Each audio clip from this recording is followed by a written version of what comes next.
Good evening, everybody. James Hancock here. I'm back to review episode 2 of the Orville, an episode called Command Performance. Last week, I gave a rather lukewarm review of the first episode, but a weird thing happened about a day later.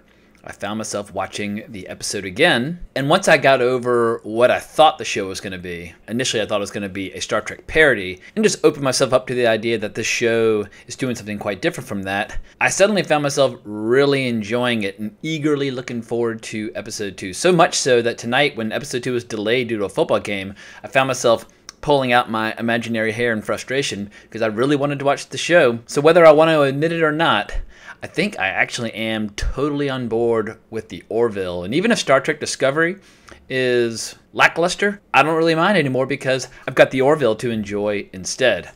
Obviously, I like Star Trek quite a bit, but there's something about the really lighthearted tone of the Orville and its insanely good cast of supporting characters that has suddenly got me really looking forward to the rest of the season. And also, for people who don't know, the show is switching to Thursday night from now on, so be sure to adjust your calendars accordingly. But what's really interesting about this show so far from an audience and critical standpoint, something like 16 million people watched the first episode. That's an insane number of people. Getting 16 million viewers is a really strong opening. Initially, I was totally caught off guard by just the tidal wave of negative reviews, and I found myself being influenced by some of their words, and I should have just held my ground and then decided to wait until I saw the show for myself. But this was the title to the review on the website IndieWire that said, Seth MacFarlane's Star Trek ripoff is creatively, morally, and ethically bankrupt.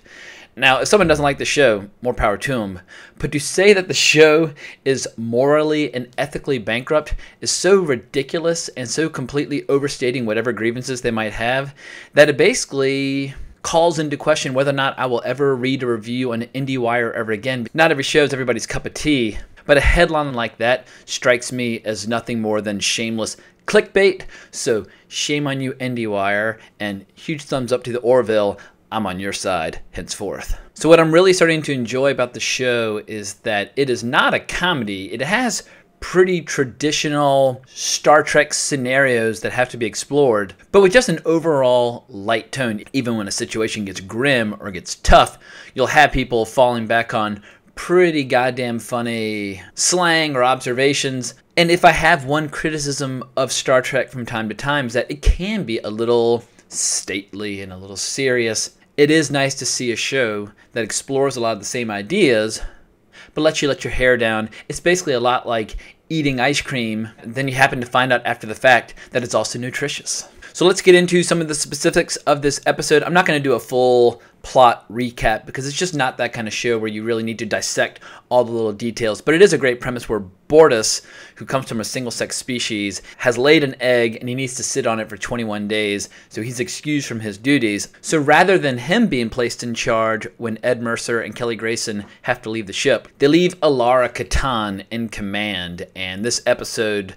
basically made Alara Katan my favorite character in the show. She's young, she's inexperienced, she's strong as hell, talks all kinds of shit, and has a little bit of a crisis of confidence initially, but after Mercer and Grayson are essentially kidnapped by more technologically advanced species and placed in a zoo, she has to find it within herself to inspire the crew to follow her leadership and mount a daring rescue. Malloy and Lamar are turning into a great comedic duo as well. Basically, whenever something's going on, they usually have a sly comment or observation just as a way of wrapping up a particular scene. When Lamar hears that Bortus has laid an egg, he sums up what all of us are thinking. He says, where does it come out of his butt? I mean, it's infantile, juvenile humor, but goddamn, it makes me laugh. Speaking of which, this episode, unlike the first episode, did make me laugh out loud several times. And I don't care if you're talking about the most sublime, sophisticated comedy imaginable written by Oscar Wilde or the lowest gutter humor imaginable. When you're laughing out loud,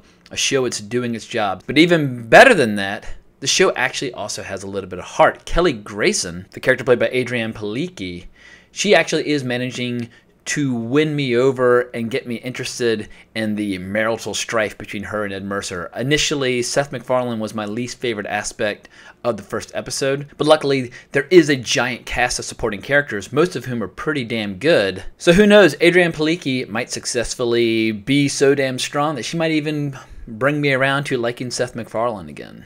But I do think Halston Sage deserves a huge high five for this episode. She's the actress who plays Alara Katan, and she just has this great sense of comedic timing.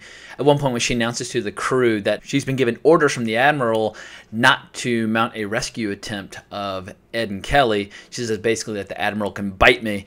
It's a simple line, but she just delivers it with this incredible certainty that I absolutely loved. And when she explains Isaac's plan to basically make their ship to appear to be more technologically sophisticated so they can get in close enough for him to get into the zoo to negotiate the return of their captain and first officer. Lamar says, yeah, white man can go into Compton as long as the black guy says it's cool. And Katan just looks at him and is like, I have no idea what that means, and just moves on. Obviously, she's an alien. That's a totally bewildering reference, but she just nails it. Her timing is spot on, and I look forward to seeing more of what the season has to offer in terms of her character. So all ends well with this episode, where basically they make a fair exchange for Grayson and Mercer. They basically give endless hours of reality TV like The Bachelor and Keeping Up with the Kardashians and the alien race, the Calavan. They're absolutely thrilled by the exchange and think it's the most exciting thing they've ever had in the zoo. And the episode ends on an interesting little cliffhanger with Bortus giving birth to a female. Bortus comes from a single-sex species, or at least that's what we've been told in the first 2 episodes. That appears as if it's about to change. So I'm 100% on board. Thursday night, I'll definitely be watching this show again, eagerly, with great anticipation. And I'm just thrilled to have a show this fall to be excited about. While I'm interested in The Deuce, and while I'm curious about Star Trek Discovery, I'm actually excited about the Orville. So I feel like every season you need to at least have one show where you're totally on board, and I think I found my show. In any case, would love to hear what some other people think about this show. It'll be interesting to see how long it takes us to stop talking about the elephant in the room and just talking about the Orville as a creation unto itself. I think it's inevitable that people are going to constantly be drawing these comparisons and like, oh, that's their version of this from Star Trek, and that's their version of that from Star Trek. But if the Orville creatively manages to come up with a lot of their own ideas and carves out enough real estate creatively on its own, we very well might stop talking about Star Trek when we review the show. In any case, hope you enjoyed my review and recap. Please consider giving my channel a subscribe. If you want to talk more, leave a comment in the comments below, or give me a shout on Twitter at Colbrax. If you want to hear more of my rants, hunt down my podcast Wrong Reel on iTunes. And I'll be back later tonight to review the new episode of The Deuce. Talk to y'all soon.